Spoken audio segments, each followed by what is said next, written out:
pada hari ini bukan hanya sekedar suatu perayaan saja, tetapi kami semakin erat dengan kasih Tuhan yang terima kasih Bapa, terpujilah namamu dalam nama Tuhan Yesus Kristus. Kami sudah berdoa, mengucapkan syukur dan kami sambut firman Tuhan yang sukacita. Haleluya, amin.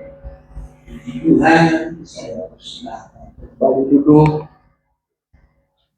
Sekaliannya sidang jemaat yang dikasihi Tuhan.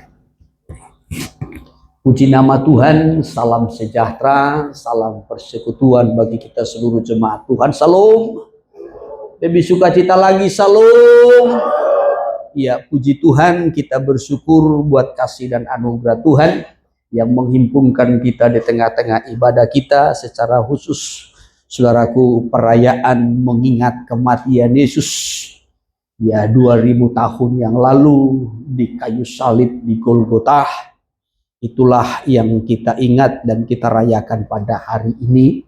Saudaraku, di mana besar kasih Tuhan, anugerah Tuhan yang sudah menjangkau setiap kita manusia yang berdosa, supaya kita beroleh hidup, beroleh keselamatan di dalam Dia. Amin. Amin. Ya, walaupun saudaraku ini adalah perayaan Jumat Agung, mengingat kematian Yesus, bukan berarti kita bersedih. Ya, yang walaupun saudara ya lebih mungkin dominan mengenakan pakaian yang hitam-hitam, ya saudaraku, bukan berarti ya menunjukkan kita berada dalam kesedihan-kesedihan, tidak. Hal itu sudah berlangsung 2000 tahun yang lalu. Bahkan Yesus tidak hanya sekedar mati, tetapi dia juga bangkit, menunjukkan bahwasanya dia Tuhan yang sudah menyelesaikan tugas pelayanannya di bumi dalam menyelamatkan manusia. Dan kita hari ini, saudaraku, mengingat, mengenang, merayakan peristiwa yang sudah terjadi itu.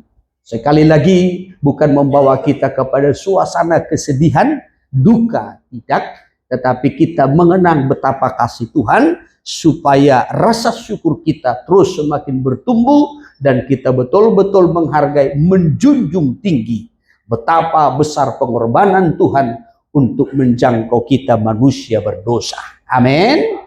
Dan pada hari ini, di samping kita beribadah, bersyukur, merayakan kematian Kristus yang sudah memerdekakan kita dari dosa, saudara yang terkasih, kita juga nanti akan mengikuti perjamuan kudus.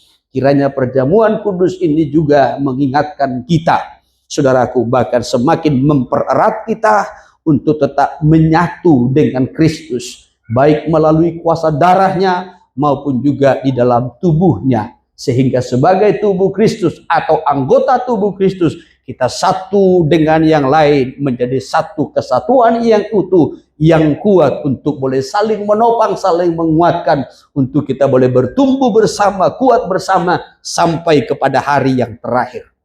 Amin. Dan acara kita yang selanjutnya juga nanti ada penyerahan anak. Beberapa anak yang akan diserahkan, saya percaya juga sudah dipersiapkan, karena sudah ada beberapa datanya ini, saudaraku, anak-anak yang akan kita serahkan kepada Tuhan, kiranya mereka menjadi anak-anak yang dipersiapkan dari masa kecilnya, menjadi anak-anak yang berada dalam perlindungan pemeliharaan Tuhan.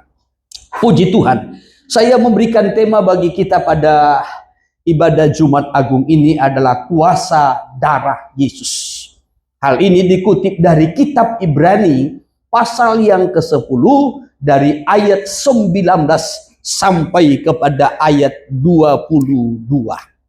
Ya, sekali lagi, tema bagi kita dalam ibadah Jumat Agung ini adalah kuasa darah Yesus. Ibrani pasal yang ke-10 ayat 19 sampai kepada ayat 22. Saya minta langsung saja dibacakan dari ayatnya yang ke-19. Demikian firman Tuhan. Iya. Jadi saudara-saudara, oleh darah Yesus kita sekarang penuh keberanian dapat masuk ke dalam tempat kudus. Ya. Karena Ia telah membuka jalan yang baru dan yang hidup bagi kita melalui tabir. Ya. Yaitu dirinya sendiri. 21. Dan kita kita mempunyai seorang imam besar sebagai kepala rumah Allah. Ya, terus 22. Karena itu marilah kita menghadap Allah dengan hati yang tulus ikhlas dan keyakinan iman yang teguh. Oleh karena hati kita telah dibersihkan dari hati nurani yang jahat. Terus. Dan tubuh kita telah dibasuh dengan air yang murni. Iya, puji Tuhan. Saya minta dipersiapkan dulu dalam terjemahan firman Allah yang hidup. Ya, dikatakan begini dalam ayat 19 ini. Jadi saudara-saudara, oleh darah Yesus. Oleh apa? Oleh apa? Darah Yesus.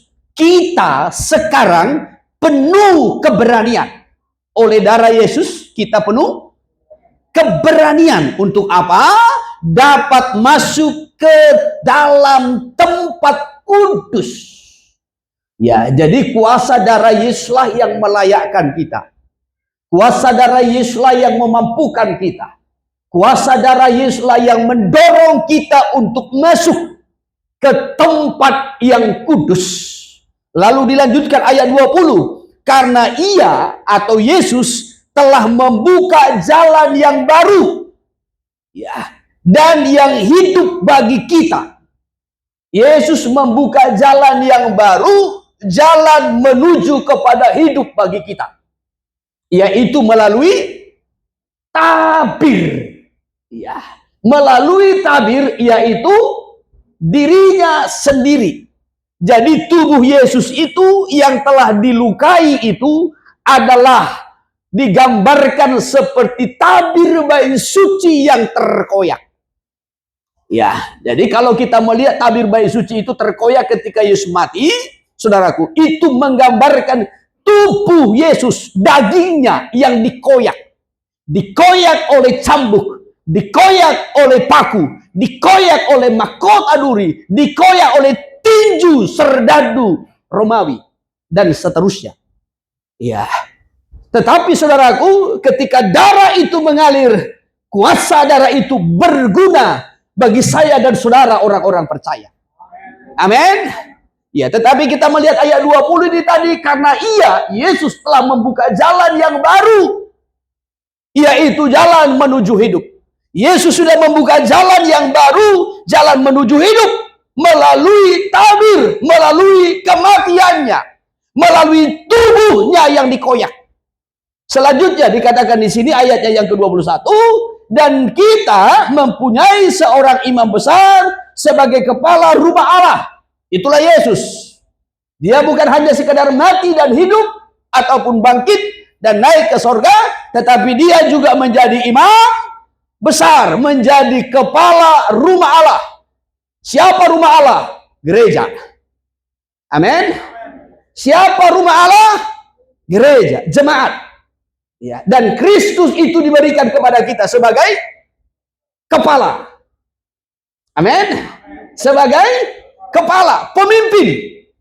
Ya, kepala bagi gereja. Dan dilanjutkan ayat 22. Karena itu, kalau dia sudah mati bagi kita, darahnya sudah tercurah, dan ia menjadi imam besar bagi kita. Karena itu, marilah kita menghadap kepada Allah dengan hati yang tulus ikhlas. Maka datanglah hari ini dengan hati yang tulus ikhlas. Yang kedua, dengan keyakinan iman yang teguh. Datanglah, hampirilah Tuhan dengan iman yang teguh. Selanjutnya, oleh karena hati kita telah dibersihkan dari hati nurani yang jahat, dan tubuh kita telah dibasuh dengan air yang murni. Selanjutnya datanglah dengan hati dan tubuh yang bersih. Hampiri dia dengan tulus ikhlas. Datang dengan iman yang teguh. Dan datanglah dengan hati, dengan hidup yang kudus. Supaya kita diterima dan layak di hadapan Tuhan. Saya minta dibaca dulu dalam terjemahan firman Allah yang hidup sebentar. Demikian ayat yang ke-19 dimulai. Iya.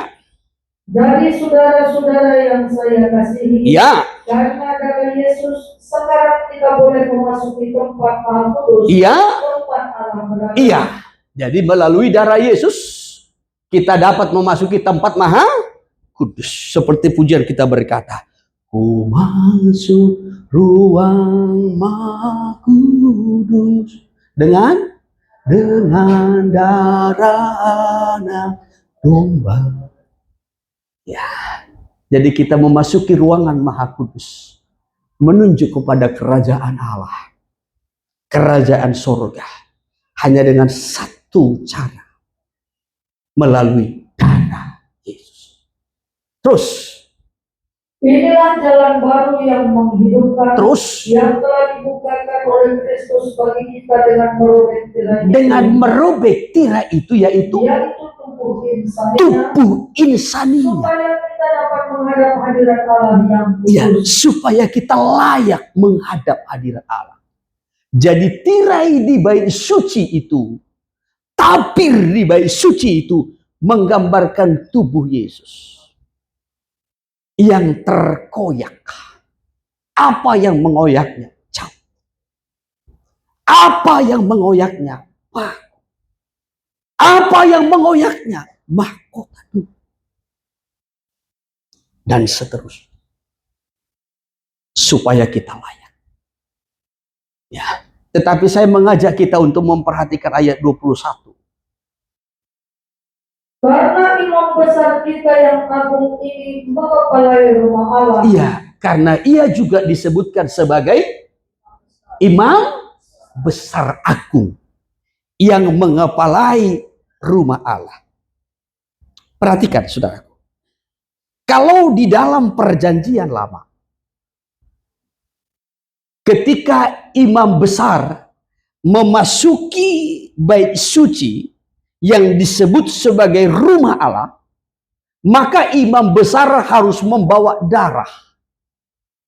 Dan dia harus mencelupkan tangannya ke darah itu, serta memercikkan darah itu 7 kali. Berapa? 7 kali. Kalau imam besar tidak membawa darah, kalau imam besar tidak memercikkan 7 kali darah itu, maka ia tidak layak masuk. Dan itu akan mendatangkan hukuman. Tetapi sebagai seorang imam besar, ia harus membawa darah dan memercikkan darah itu 7 kali. Saya kutip kitab Imamat pasal yang ke-6, pasal yang ke-4. Imamat pasal yang ke-4 dari ayat 5 sampai kepada ayatnya yang ke-6.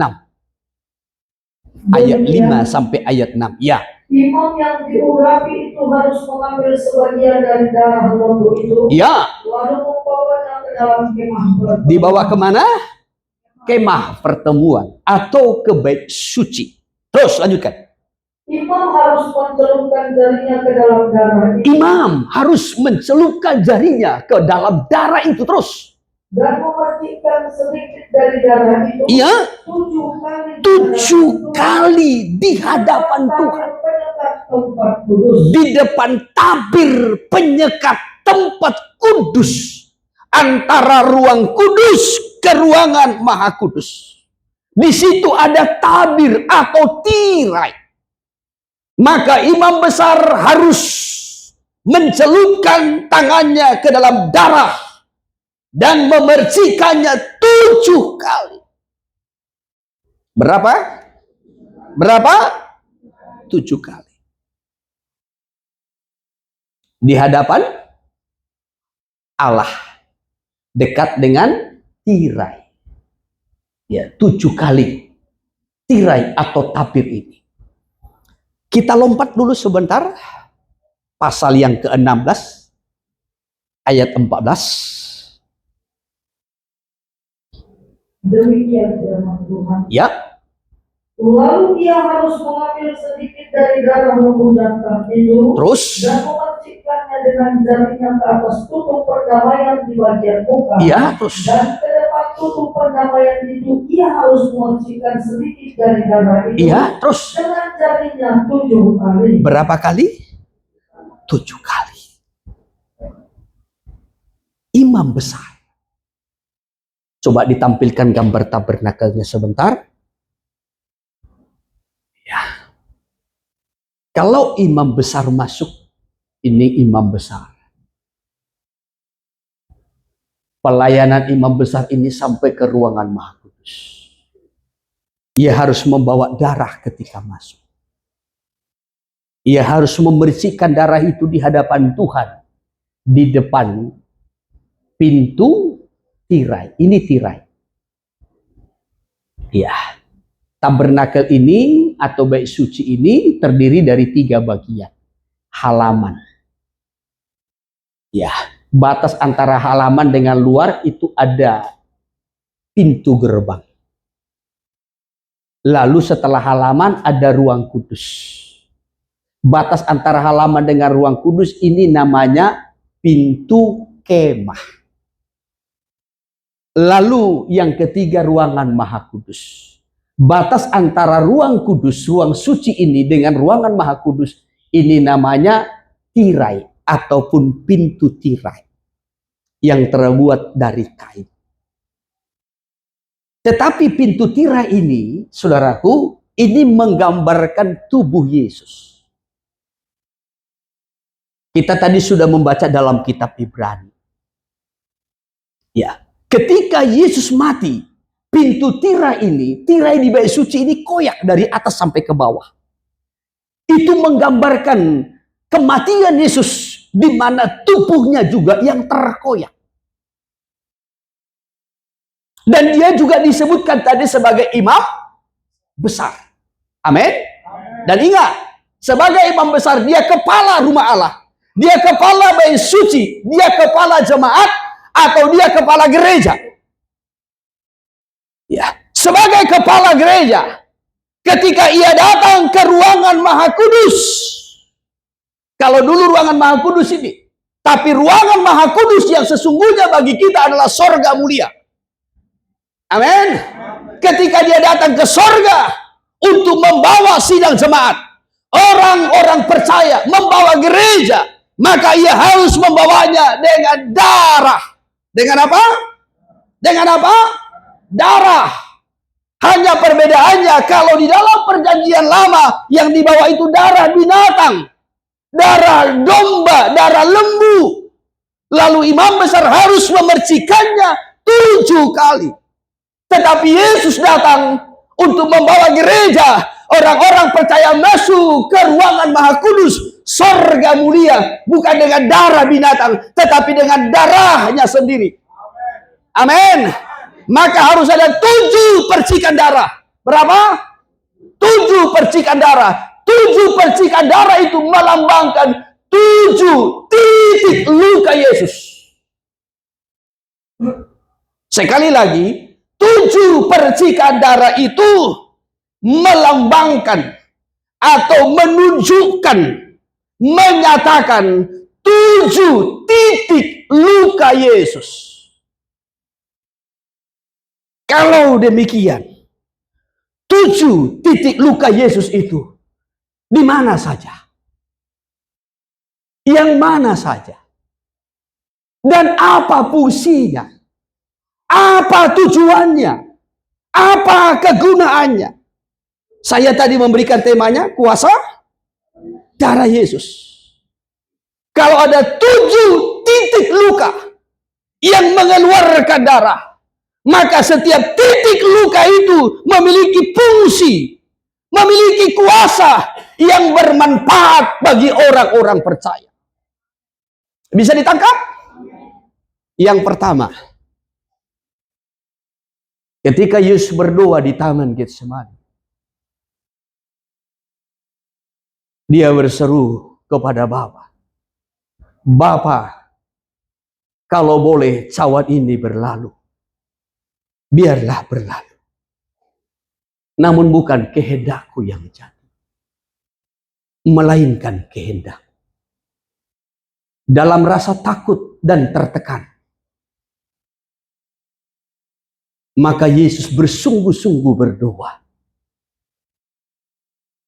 Maka turunlah malaikat memberikan kekuatan baginya. Dan ia makin sungguh-sungguh karena rasa takutnya dan rasa tertekannya.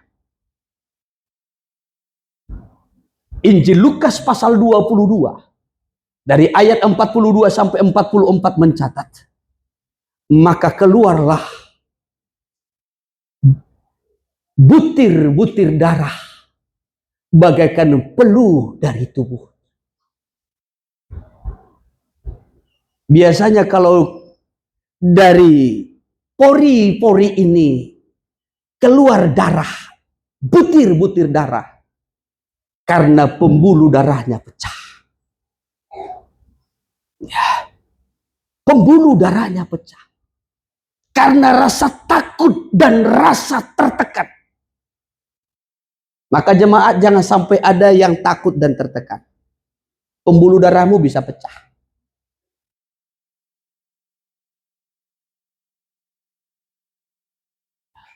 Ketika hal itu dialami oleh Yesus di Taman Getsemani, maka Alkitab mencatat bahwasanya peluhnya bagaikan titik-titik darah. Saya kutip dari Lukas 22 dari ayat 42. Demikian firman Tuhan. Ya. Ya Bapakku, jikalau engkau mau, ambillah cawan ini daripadaku, tetapi bukanlah kehendakku, melainkan kehendakmu yang terjadi. Ya, terus. Maka seorang malaikat dari langit menampakkan diri kepadanya. Ya. Untuk memberi kekuatan kepadanya. Ya, terus. Ia sangat ketakutan. Ia sangat ketakutan. Ini garis bawahi.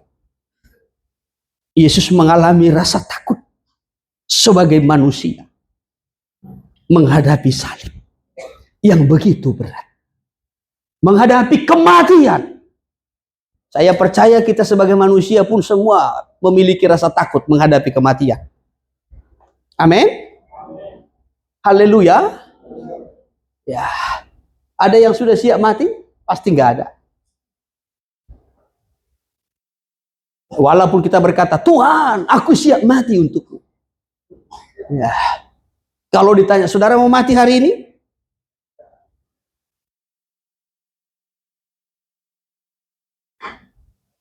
Makanya seringkali dua orang-orang muda kan begini. Tuhan, ya, kalau engkau tidak inginkan, kalau engkau tidak restui dia di sisiku, tempatkanlah dia di sisimu.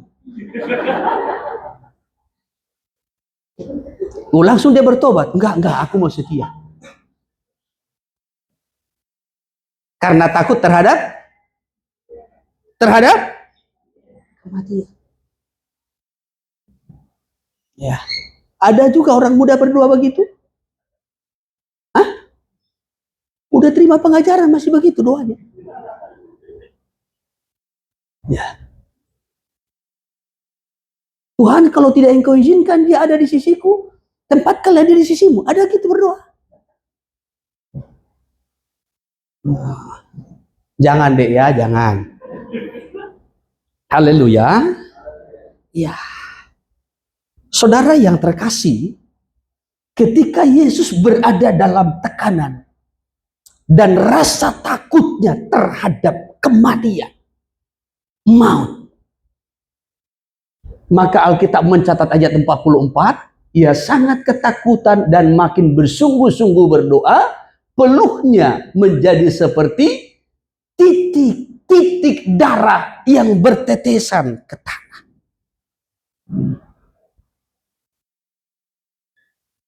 Ya. Jadi karena beratnya tekanan pergumulan itu, maka ia makin sungguh-sungguh berdoa. Saking sungguhnya berdoa, peluhnya pun bagaikan titik-titik darah yang bertetesan ke tanah.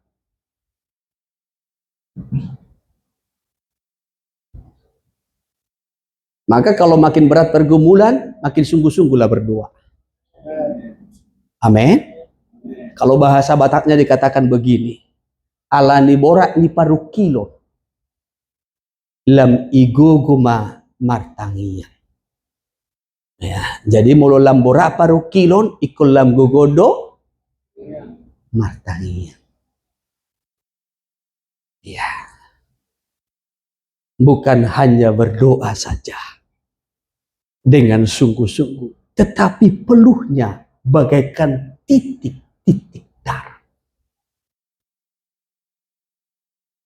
Saudara yang terkasih, namun walau demikian, tadi dalam 4 ayat 42, Yesus berkata begini, Bapa, Kalau boleh cawan ini berlalu, biarlah berlalu. Namun bukan kehendak, melainkan kehendak. Darah di sini mengalir karena ada luka di dalam. Ya, kalau tidak ada luka di dalam, darah tidak akan menetes. Sekali lagi, kalau tidak ada luka di dalam, darah tidak akan menetes.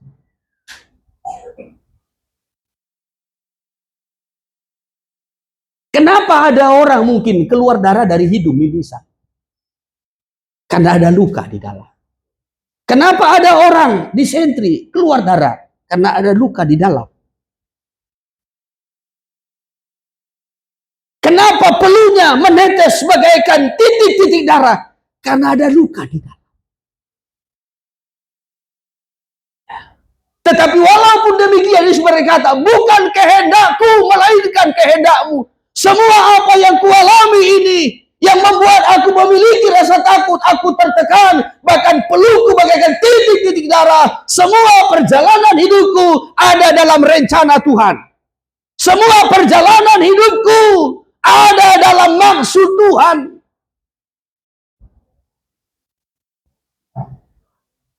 Yesus tahu akan hal itu. Maka tadi dalam ayat 42 dia mengungkapkan, bukan kehendakku melainkan kehendakmu. Ya.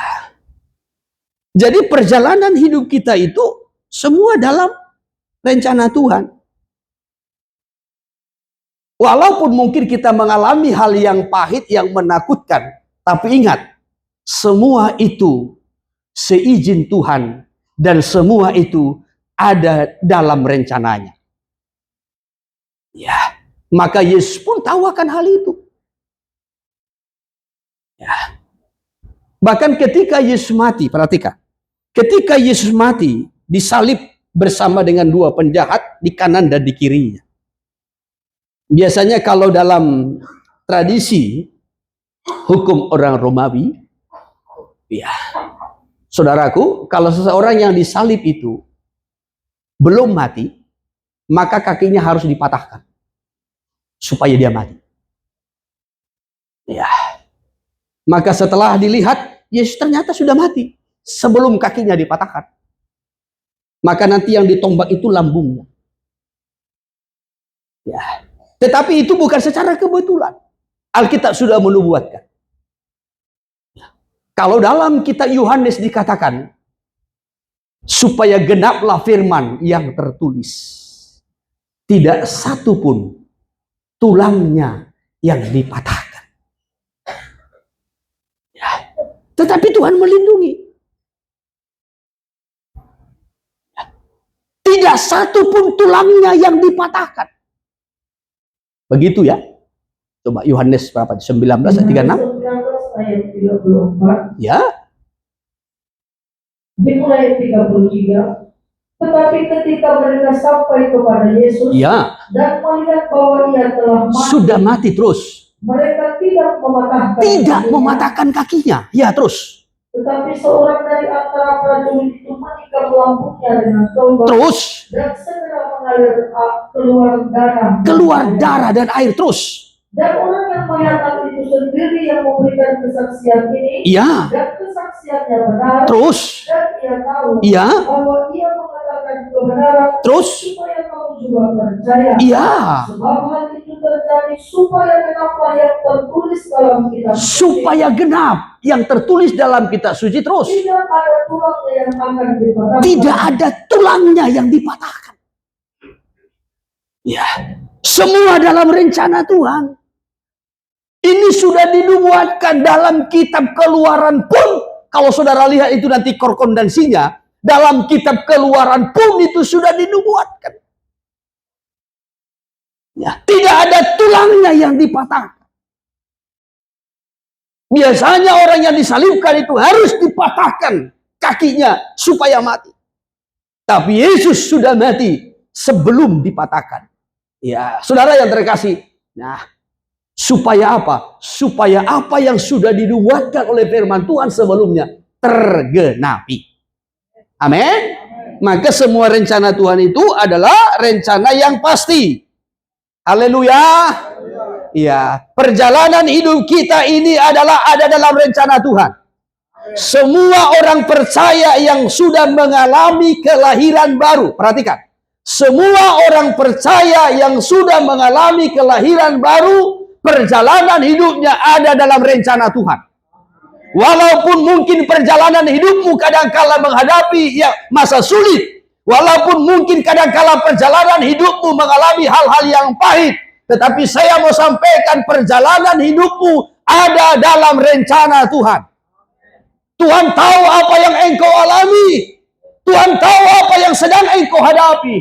Tuhan tahu memberikan solusi bagimu tepat pada waktunya sesuai dengan rencananya. Bangsa Israel ada di Mesir selama 430 tahun adalah sesuai dengan rencana Tuhan.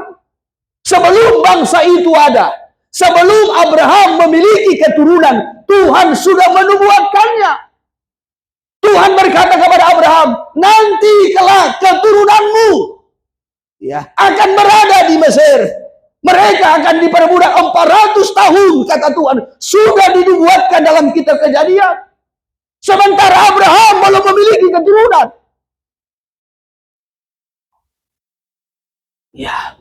Maka hal itu terjadi. Tuhan membawa perjalanan keturunan Abraham. Mulai daripada Yakub, Yusuf dan semua anak-anaknya masuk ke Mesir. Di Mesir mereka berkembang.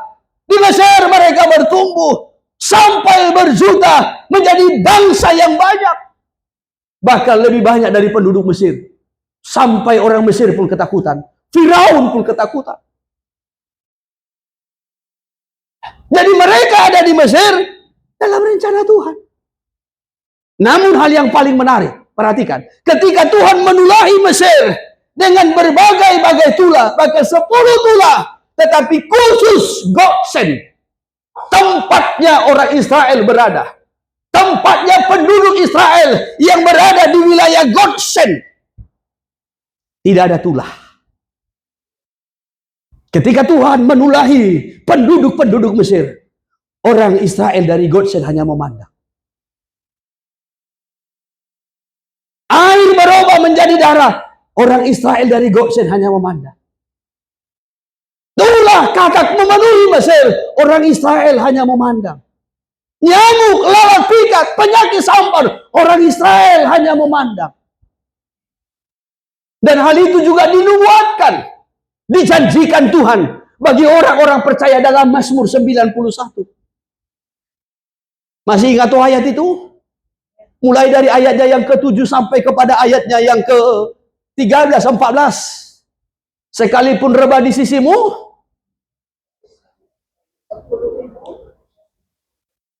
sekalipun rebah di sisimu,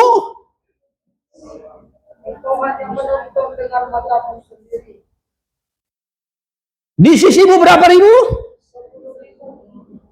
Di sisi kananmu? Mazmur 91 ayat yang ke-7. Walau 1.000 orang rebah di sisimu, dan 10.000 di sebelah kananmu, terus, tetapi itu tidak akan menimpamu. Tidak akan menimpamu. Sekalipun penyakit sampar yang menyambar-nyambar siang dan malam, engkau hanya menontonnya saja. Ini adalah janji bagi orang-orang percaya. Bagi siapa? Ayat 14. Ayat 14. Sungguh hatinya melekat, yaitu bagi orang-orang yang percaya, yang hatinya melekat kepada Tuhan terus. Maka aku akan meluputkannya. Aku akan membentenginya sebab dia mengenal aku. Ini garis bawahi. Sungguh hatinya, maka aku akan meluputkan dia dari segala tulah, dari segala kutu, dari segala malapetaka yang terjadi, yang kutimpakan, kata Tuhan. Sebaliknya engkau hanya menonton saja. Saudara yang terkasih, yang saya mau kutip bahwasanya perjalanan hidup kita ada dalam rencana Tuhan. Sekalipun mungkin Ya, kita menghadapi berbagai macam kesulitan pergumulan. Tapi ingatlah, perjalananmu dalam rencana Tuhan. Tidak akan satu pun yang membahayakan engkau. Tidak akan satu pun yang mematahkan tulangmu. Tidak akan satu pun yang menghancurkan hidupmu. Kalau hatimu melekat kepada Tuhan. Amin. Sebab ia telah terluka. Peluhnya sudah bagaikan titik-titik darah. Peluh sebenarnya gambaran dari kutuk. Kalau kita kembali kepada kitab Kejadian. Manusia harus berpeluh mencari rezekinya seumur hidup. Tetapi peluh itu sudah berubah menjadi darah. Yang mendatangkan kuasa, berkat, perlindungan bagi saya dan saudara. Orang-orang percaya, orang-orang yang melekatkan hatinya kepada Tuhan. Amin. Itu yang pertama. Jadi titik luka yang pertama ada pada pembuluh darah Yesus. Haleluya. Yang kedua, pada cambuk. Luka karena cambuk. Luka karena cambuk. Yesus dicambuk dengan cambuk tentara Romawi. Dicambuk di punggung. Dicambuk di dada. Dan cambuk Romawi itu tajam. Dia bagaikan memiliki mata panci. Jadi ketika dicambuk, bukan hanya menghasilkan memar. Ya, tetapi ketika dicambuk, dia akan lengket di tubuh ini. Dan ketika itu ditarik, maka daging itu tercabik. Baik di punggung maupun di dada. Berkali-kali tentara Romawi mencambuknya. Ditarik. Dan mengakibatkan cabik. Luka. Itu yang disebutkan dengan bilur. Tetapi Yesus alami itu. Supaya tubuhnya yang berbilur-bilur itu mengeluarkan darah. Darah yang segar. Baik dari punggung maupun dari dada yang dicambuk. Tapi Alkitab mencatat dalam 1 Petrus 2 ayat 24. Ia telah menanggung segala dosa pelanggaran kita di dalam tubuh. Supaya oleh kuasa bilur-bilurnya, kita yang sakit menjadi sembuh. Titik luka yang kedua adalah oleh sebab cambuk. Baik di punggung maupun di dada. Dan itu mengakibatkan bilur. Tetapi bilur itu berguna, berfungsi. Bilur itu berkuasa untuk menyembuhkan setiap sakit penyakit. Supaya saya dan saudara tidak lagi menanggung penyakit. Ingat, seberat apapun penyakitmu, penyakitmu sudah ditanggung oleh Yesus. Ketika dia menerima cambuk itu dari tentara Romawi. Baik di punggung maupun di dada. Dia sudah mengalami bilur-bilur. Supaya saya dan saudara nggak perlu menanggung penyakit. Maka katakan kepada Tuhan, seberat apapun penyakitmu, Tuhan, Engkau telah menanggung penyakit. Sudah selayaknya aku sembuh karena bilur-bilur. Ya, aku percaya, aku terima kuasa bilur-bilurmu yang menyembuhkan. Yakin kuasa bilurnya masih berlaku? Masih berkuasa bilurnya? Maka bawa penyakitmu kepada Tuhan.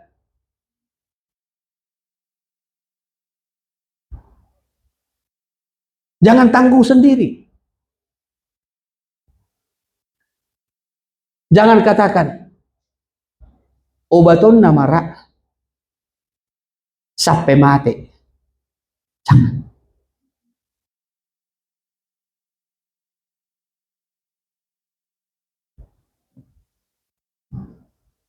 Jangan jadikan obat itu menjadi makananmu. Yang harus engkau makan rutin 3 kali sehari. Sampai ke penghujung hidup. Yakini dan katakan, Tuhan, bilur-bilurmu masih aku percaya berkuasa sampai hari mengangkat segala sakit penyakit. Dan aku sembuh, aku sehat.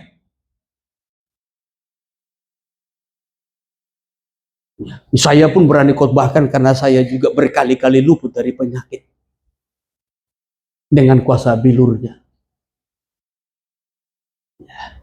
Saya tidak mengatakan ada dokter yang hebat, tidak. Saya tidak mengatakan ada obat yang hebat, tidak.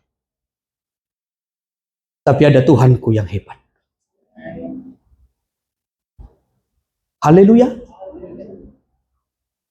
Dokter sehebat apapun tidak bisa mencegah kematian kita. Baru-baru ini saya menyampaikan tentang Alexander Agung, Raja Yunani, yang memberikan pesan sebelum dia mati. Yang pertama dia berkata, kalau aku mati, petiku harus diangkat oleh dokter-dokter terbaik. Apa tujuannya? Dia mau sampaikan kepada dunia, hai dunia, tidak ada satu dokter terhebat pun yang bisa mencegah kematian. Maka dia menyuruh untuk mengangkat petinya adalah dokter-dokter terhebat. Dia mau umumkan kepada dunia, tidak ada satu dokter terhebat pun di dunia yang bisa mencegah kematian. Walau hanya sehari, walau hanya sejam, walau hanya semenit, atau sedetik sekali.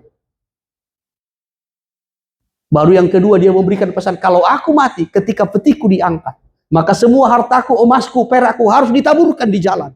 Dihambur-hamburkan sampai ke tempat pemakaman. Kenapa dia berkata demikian? Dia mau umumkan kepada dunia.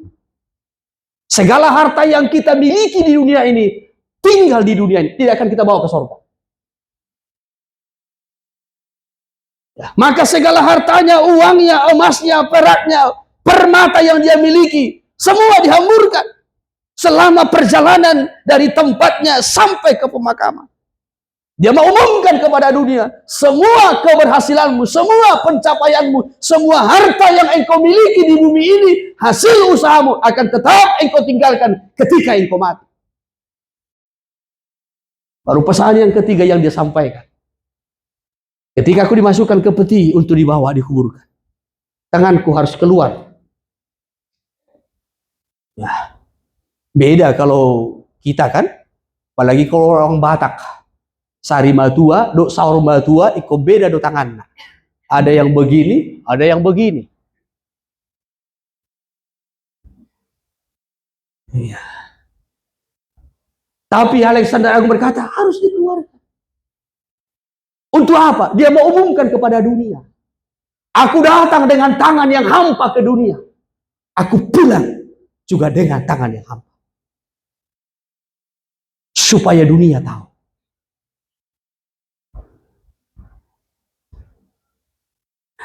Tapi satu hal yang saya kutip.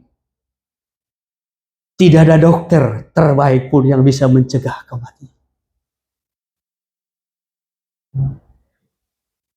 Kecuali dia.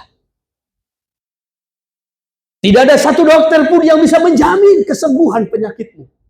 Kecuali dia. Saya ragu kalau saudara periksakan ke dokter, ya, prediksi dokter ini beda dengan ini. A, B, C, D. 4 dokter beda prediksinya. Kalau beda prediksinya berarti beda obatnya. Kalau salah obat, kagajak kamu mayrohamuna.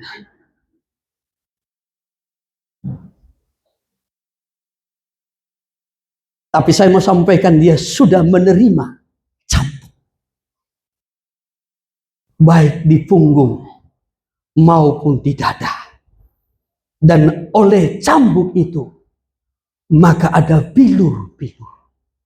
Kuasa bilur-bilurnya menyembuhkan. 1 Petrus 2:24. 1 Petrus 2:24. Demikian firman Tuhan, Ia sendiri telah memikul dosa kita di dalam tubuh dari kayu salib, Ya, supaya kita yang telah mati terhadap dosa hidup untuk berdarah. terus Oleh bilur-bilurnya kamu telah sembuh. oleh bilur-bilurnya kamu telah. Amin. Jadi titik luka yang kedua adalah oleh karena cambuk yang mengakibatkan bilur-bilur. Tapi kuasa bilur-bilurnya menyembuhkan segala sakit penyakit kita. Amin. Yang ketiga. Yang ketiga toh? Ya.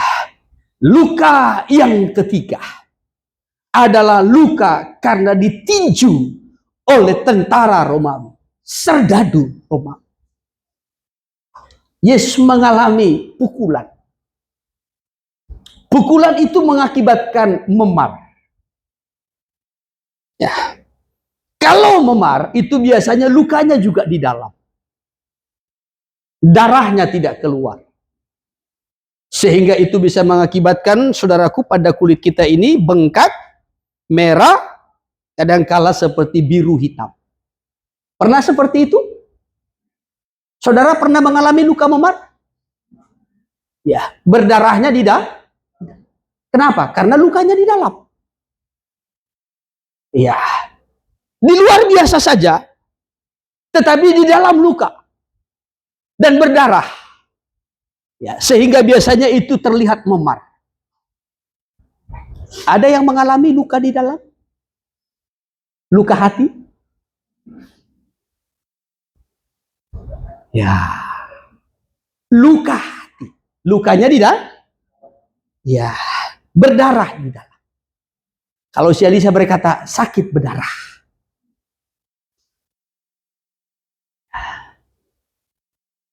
Berdarah. Tetapi di dalam. Karena ditinju oleh tentara Romawi. Saudara yang terkasih. Ya, luka yang ketiga ini adalah untuk menyembuhkan penyakit kita, luka kita di dalam. Yaitu luka sakit hati. Sakit hati. Ya, sakit hati ini sakit yang sangat mengerikan. Ya. Kalau kita mundur kepada Kejadian pasal yang keempat. Peristiwa Kain dengan Habel. Kain yang sakit hati. Ini luka di dalam.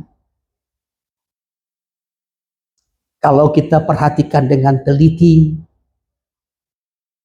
bagaimana ciri-ciri orang yang sakit hati ini. Ada 3 hal yang saya temukan di situ. Yang pertama, orang yang sakit hati ini mudah tersinggung. Mudah tersinggung. Saudara pernah sakit hati? Sakitnya di mana? Di dalam. Ya. Di dalam. Kalau bahasa Bataknya berkata marak rak somagulang. Ya, itu sakitnya di dalam. Ya. Kejadian 4 ayat 5 dulu kita baca. Demikian firman Tuhan. Iya. Tetapi Kain dan korban persembahannya tidak ditinggalkannya. Terus Lalu hati Kain menjadi sangat panas. hatinya menjadi sangat panas. Dan mukanya muram. Mukanya muram. Ya, hati panas ini tersinggung. Ya. Saudara pernah tersinggung kan? Hatimu panas. Bergejolak dia.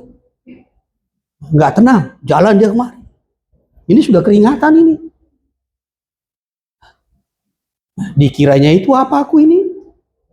Ya, kalau masih main, ya 1 lawan 1 masih bisa. Ya, jangan dia kira gara-gara perempuan direndahkannya aku, terhina kali, tersinggung aku. Hatinya panas.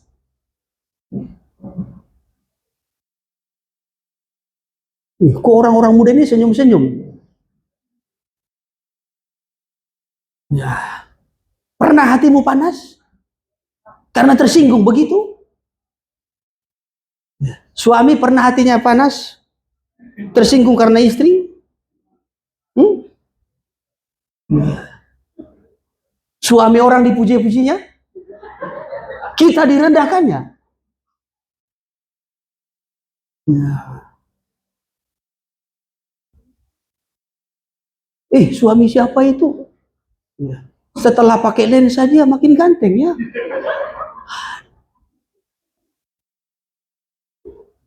Ya. Kalau sempatlah istri kita yang berkata begitu kepada kita, ini kasih peltukon namo. Ya. Saya percaya suami pasti tersinggung. Ya. Sebaliknya, oleh sempat suami kita, ya, yang dipuji-pujinya istri orang lain, makin awet muda ibu apa itu ya? Ya.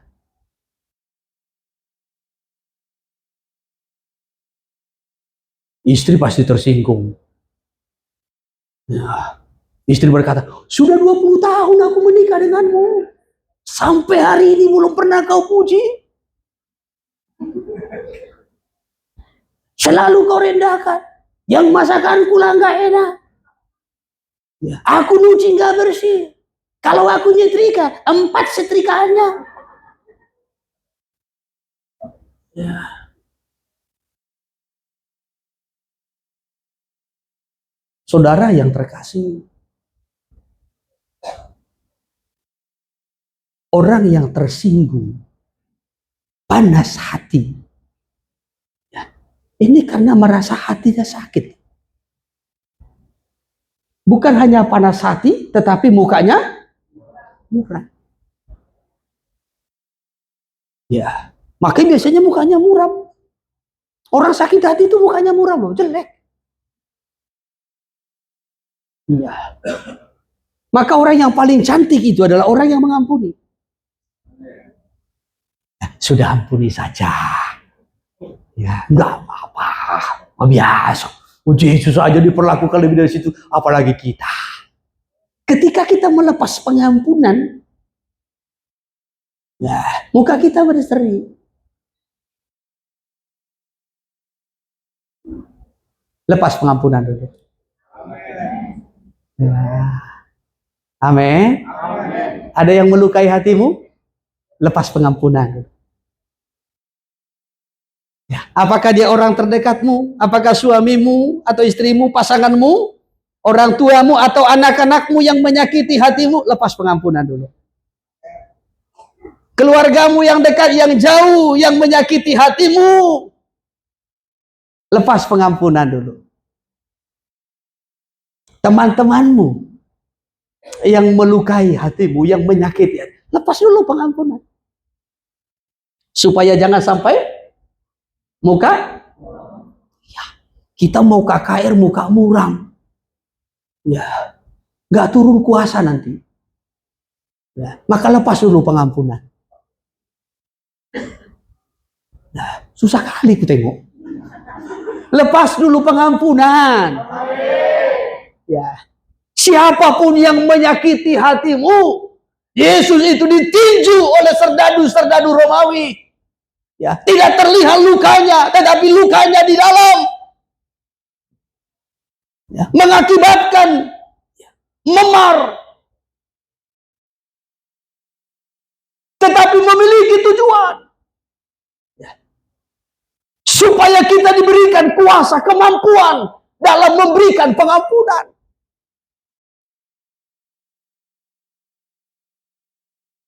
Orang yang sakit hati itu mudah tersinggung, panas hati, mukanya muram, bahkan terus dulu ayat 6. Firman Tuhan kepada Kain. Ya. Mengapa hatimu panas dan mukamu Ya, muram? mengapa hatimu panas? Kenapa kamu tersinggung? Kenapa mukamu muram? Ya, terus. Apakah kamu tidak akan bersedih jika engkau berbuat baik. Iya. Tapi jika engkau tidak berbuat baik, Terus dosa sudah mengintip. Ya, terus. Iya. Tetapi engkau harus berkuasa. Engkau harus berkuasa. Akhirnya Kain jatuh dalam. Kenapa jatuh dalam dosa? Tidak mampu menghadapi godaan, tidak mampu menghadapi ujian. Karena sudah sakit hati. Jadi orang sakit hati itu mudah tersinggung. Orang sakit hati itu mukanya muram. Orang yang sakit hati itu mudah jatuh dalam dosa. Apa dosa yang dilakukan Kain? Membunuh. Ya, mencelakakan. Itu yang dilakukan oleh Kain. Ya, maka Yesus rela dipukul oleh tentara-tentara Romawi. Walaupun harus mengakibatkan memar, luka di dalam. Supaya melalui luka itu kita diberikan kuasa. Sehingga kita bisa memberi pengampunan. Ampuni orang yang meninju engkau. Walaupun mungkin saudaraku hanya melukai di dalam. Bukan tubuh kita ini. Ada mungkin orang berkata, lebih bagusnya aku ditamparnya. Daripada dengan kata-kata yang menyakitkan begitu. Ya, sakit kurasa. Perih hatiku. Lepas pengam. Jangan sakit hati. Apalagi sakit hati kepada orang bodoh. Sakit hati kepada orang bodoh. Ya, kadangkala ada orang bodoh, bukan bodoh EQ-nya, tapi orang bodoh berkata-kata, tidak mengerti menempatkan kata, tidak mengerti bertutur kata. Ya, asal ngomong saja. Kalau kita Amsal 27 mencatat, ya, pasir berat, batu pun berat. Tetapi yang paling berat, sakit hati terhadap orang yang bodoh. Maka jangan pernah sakit hati terhadap orang yang bodoh. Kita sudah tahu, ya memang dia bodoh. Ngomong pun gak tahu. Sembarangan saja, sembrono saja ngomongnya. Ya, dan kepada semua dia begitu. Jangan mudah sakit hati. Jangan mudah sakit hati. Amen. Haleluya. Ada begitu ya, kita Amsal ya, 27 ya. Ayat yang ketiga. Iya. Batu adalah berat dan pasir pun ada berat. Tetapi lebih berat dari kedua-duanya adalah sakit hati terhadap orang bodoh. Apa yang paling berat? Sakit hati terhadap orang bodoh. Ya. Saudara pikul batu berat, saudara pikul pasir berat. Tetapi yang paling berat kalau kita memikul satu beban karena kita sakit hati terhadap orang yang, ya, maka jangan pernah sakit hati terhadap orang bodoh. Jaga hatimu. Kita Amsal pasalnya yang keempat mengingatkan kita, jaga hatimu dengan segala kewaspadaan, sebab dari situlah terpancar.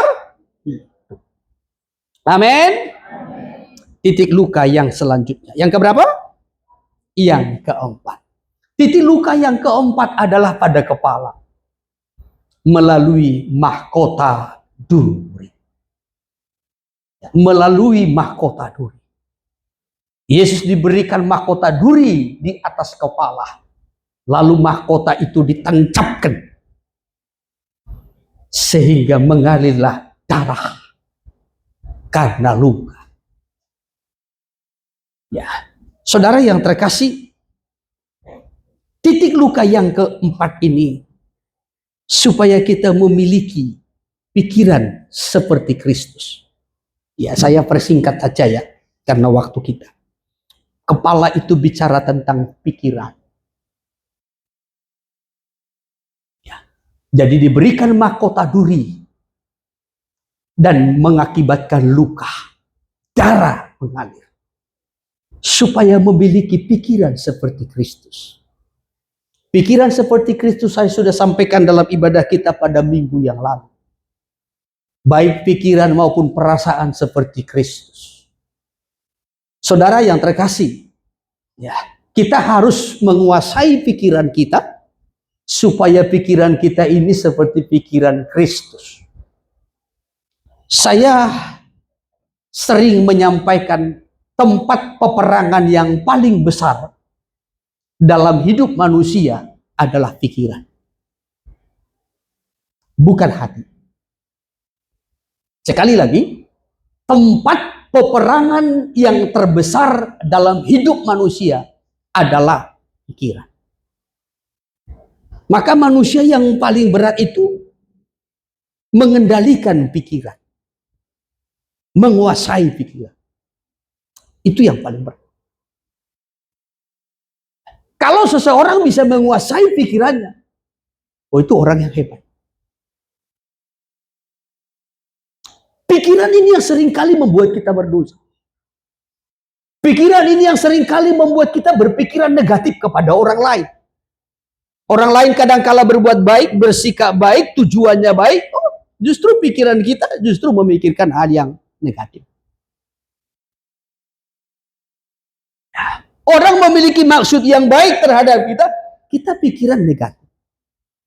Songona burjunakan itu aduh ba, songona salah ngap, dah kia songoni. Ya, harus nang maksud nanwai. Nanang memijam dong nang musik, anak kan? Nah, pernah saudara berpikiran seperti itu? Pernah? Ya, contoh saja. Ya, menguasai pikiran ini. Ya, ketika kita melihat dunia, perkembangan dunia, kemajuan dunia, perkembangan teknologi, bahkan segala alat-alat yang kita lihat di dunia ini, dalam kemajuan, dalam perkembangannya, pikiran kita ini juga bekerja. Mempengaruhi, bahkan mempengaruhi rohani kita. Maka tempat peperangan yang paling besar dalam hidup manusia, pikiran. Saudara bisa berantakan pekerjaanmu karena pikiranmu berantakan. Saudara tidak bisa tidur karena pikiranmu terganggu. Saudara kata-katamu juga bersalahan karena pikiranmu terganggu. Ya. Kalau pikiran ini, ya, maka ini tempat peperangan yang paling besar dalam hidup manusia. Karena itu Rasul Paulus menyampaikan dalam suratnya kepada jemaat di Filipi, supaya pikiran itu dikuasai dan diisi perkara-perkara yang positif. Saudara nanti boleh membaca dalam Filipi 4 ayatnya yang ke-8. Ya, karena itu pikirkanlah segala sesuatu yang mulia, yang baik, yang manis, yang sedap didengar, yang patut dipuji, kebajikan dan seterusnya. Itu yang harus dipikirkan. Isi pikiran kita ini dengan perkara-perkara rohani, isi pikiran kita ini dengan perkara-perkara yang positif. Ya. Supaya kita bisa mengerti tentang perkara-perkara rohani kalau pikiran kita ini dipenuhi dengan Roh Kudus. Kalau 1 Korintus pasalnya yang kedua mencatat, saudaraku, orang tidak akan pernah bisa mengerti perkara rohani, perkara sorga, perkara Tuhan, kalau pikirannya ini tidak dipenuhi dengan Roh Kudus. Orang duniawi tidak mengerti perkara rohani. Tetapi Paulus berkata, kami memiliki pikiran Kristus. Ya, apa yang dia maksudkan dengan pikiran Kristus? Kami memiliki Roh Kudus dari Kristus sehingga kami dapat mengerti perkara-perkara rohani. Kami bisa mengerti perkara sorgawi. Kami bisa mengerti rencana Tuhan dalam hidup kami. Ya. Tetapi seseorang yang pikirannya tidak dipenuhkan dengan Roh Kudus tidak akan pernah bisa mengerti perkara-perkara rohani. Ya. Kenapa banyak orang berkata ataupun menolak ketuhanan Yesus? Karena pikirannya tidak dipenuhi Roh Kudus. Ya. Kenapa banyak orang yang menolak keselamatan dari Yesus? Kenapa banyak orang berkata Yesus itu bukan Tuhan? Karena pikirannya tidak dipenuhi dengan Roh Kudus.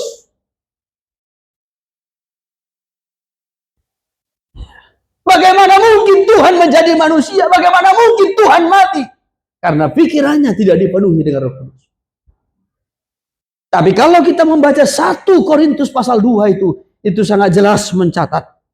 Hanya orang-orang yang dipenuhi dengan Roh Kudus yang bisa mengerti perkara-perkara rohani. Apalagi kalau saudara membacanya dalam terjemahan sederhana Indonesia. Kalimatnya lebih mudah untuk kita mengerti. Jadi luka yang keempat, supaya kita memiliki pikiran seperti Kristus. Dalam 2 Korintus pasalnya yang ke-10, pasal yang ke-10 ayatnya yang ke-5, Rasul Paulus menyampaikan, kami menawan pikiran kami dan menaklukkannya kepada Kristus. Ya, bagaimana kita bisa menawan, menguasai pikiran kita?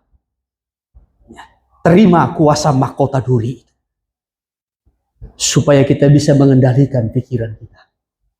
Haleluya. Selanjutnya, titik luka yang kelima adalah di tangan, yaitu bekas paku. Tangan Yesus dipaku toh? Ya, di tangan. Supaya apa, saudaraku? Supaya tangan ini menerima kuasa melalui darah Yesus. Jadi tangan Yesus itu dipaku, dan dari tangan yang terluka itu mengalir darah. Supaya dari tangan itu kita menerima kuasa. Kuasa untuk apa? Kuasa menumpangkan tangan. Markus 16 ayatnya yang ke-18. Sebenarnya dimulai dari ayat 17. Atau mulai dari ayat 16. Siapa yang percaya dan dibaptis akan diselamatkan, maka tanda-tanda ini akan menyertai orang-orang yang percaya. Ya, lalu ayatnya yang ke-18.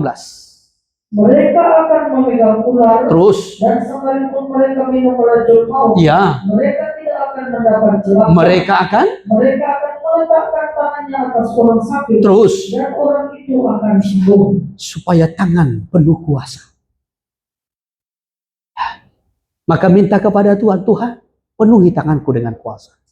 Supaya ketika tangan ini ditumpangkan atas orang sakit, maka orang sakit akan sembuh. Ketika tangan ini ditumpangkan atas orang-orang yang mengalami pergumulan, maka hidupnya diberkati. Haleluya. Tangan Yesus sudah tersalib, darah mengalir.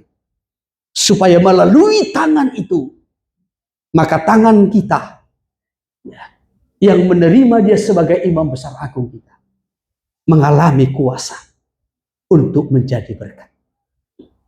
Bukan hanya tangan, tetapi kaki Yesus juga paku. Titik luka yang ke-6 adalah kaki Yesus.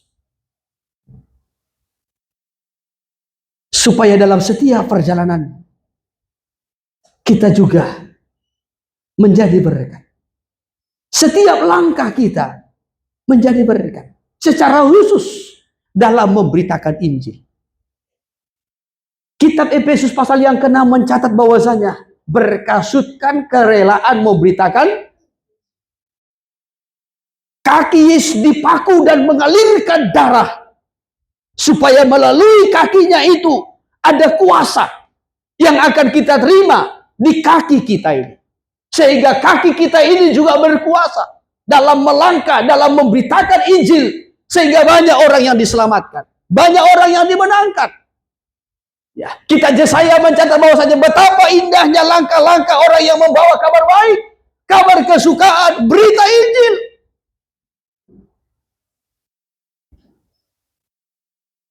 Kaki juga menjadi berkat. Bukan hanya tangan, tapi perjalanan kita. Kepada Joshua Tuhan berkata begini dalam Joshua 1 ayat 3. Setiap tanah yang diinjak oleh telapak kaki menjadi milik pusaka. Maka setiap kita melangkah, ada jiwa yang dimenangkan. Amin. Amin. Setiap kita melangkah. Maka saudara para pelayan-pelayan Tuhan, jemaat-jemaat Tuhan, setiap langkahmu mendatangkan berkat, keselamatan. Aku mengunjungi si anu, ketika aku melangkahkan kakiku, ia akan ditolong Tuhan. Harusnya begini. Ya, jangan setiap perkunjungan, nggak di rumah, perkunjungan lagi, masuk second, perkunjungan lagi, masuk malam. Ya, kunjungan lagi ke rumah keluarga, kunjungan lagi, hilang. Ya, harusnya setiap langkah kita mendatangkan berkat.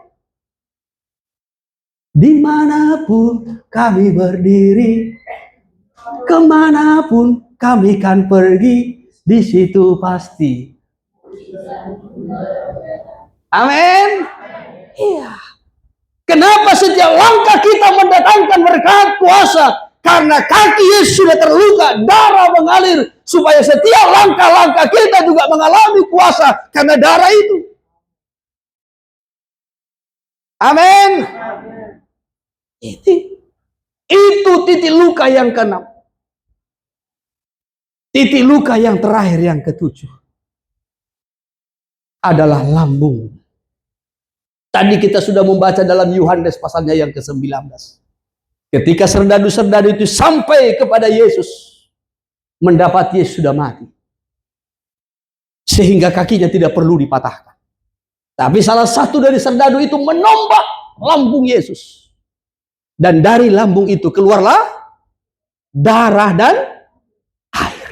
Setelah mati, ya, maka keluarlah darah dan air. Setelah mati.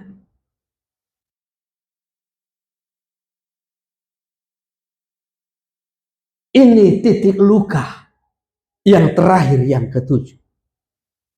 Perhatikan, ini intinya. Ketika Adam yang pertama Tuhan tempatkan di Taman Eden, dia tidak menemukan pasangan hidup. Walaupun dia memberikan nama-nama bagi binatang-binatang. Ternyata binatang-binatang itu juga sudah punya pasangan masing-masing. Iya kan? Nggak mungkin lagi direbut sama si Adam. Ya toh? Ya. Masa satu betina, ya, satu jantan, satu laki-laki. Kan nggak mungkin. Ya. Adam tidak menemukan pasangan. Lalu Tuhan buat dia tidur. Tuhan buat dia tidur. Ketika dia tidur, maka Tuhan ambil daging dan tulang. Dari situlah Tuhan membangun perempuan. Yang akhirnya diberikan nama Hawa setelah jatuh dalam dosa. Dan diberikan kepada Adam menjadi istrinya.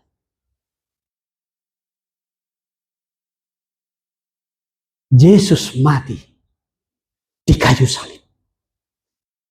Sebagai Adam yang terakhir. Ketika dia mati, bagaikan tidur. Sebab 3 hari berikutnya dia akan bangkit. Maka serdadu menombak lambung dekat pada rusuknya. Maka dari sana mengalirlah darah dan air. Dari situlah dibentuk perempuan. Itulah gereja. Jemaat yang akan menjadi istri baginya. Kalau Adam yang pertama di Taman Eden gagal untuk membawa istrinya untuk tetap segambar dan serupa dengan Tuhan. Tapi Yesus sebagai Adam yang terakhir, ia tidak akan pernah gagal. Amin. Lambungnya ditombak, dilukai. Darah air mengalir. Dan dari situlah lahir gereja. Perempuan yang akan disebutkan sebagai sidang mempelai perempuan bagi Kristus. Istri anak domba. Jadi titik luka yang ke-7 ini berkuasa untuk membentuk perempuan. Gereja yang sempurna. Untuk siap menyambut kedatangan Tuhan kembali. Haleluya. Kuasa darah Yesus yang luar biasa memberikan perlindungan bagi kita. Kuasa darah Yesus memberikan kesembuhan bagi penyakit kita. Kuasa darah Yesus memberikan kemampuan untuk mengampuni bagi kita. Kuasa darah Yesus menolong kita untuk memiliki pikiran seperti Kristus. Kuasa darah Yesus yang akan menolong kita untuk kita bisa memberkati dengan tangan kita. Bahkan juga kuasa darah Yesus memberikan kita kemampuan untuk memberitakan Injil, mengabarkan kabar baik, kabar kesukaan. Serta kuasa dari Yesus akan menjadikan kita menjadi mempelai Tuhan. Amin. Inilah 7 percikan darah dari Imam Besar Agung yang menggambarkan 7 titik darah luka Yesus yang memberikan kuasa bagi kita gereja Tuhan. Saya batasi firman-Nya sampai di sini. Kiranya Roh Kudus menolong kita untuk mengerti. Tuhan memberkati kita.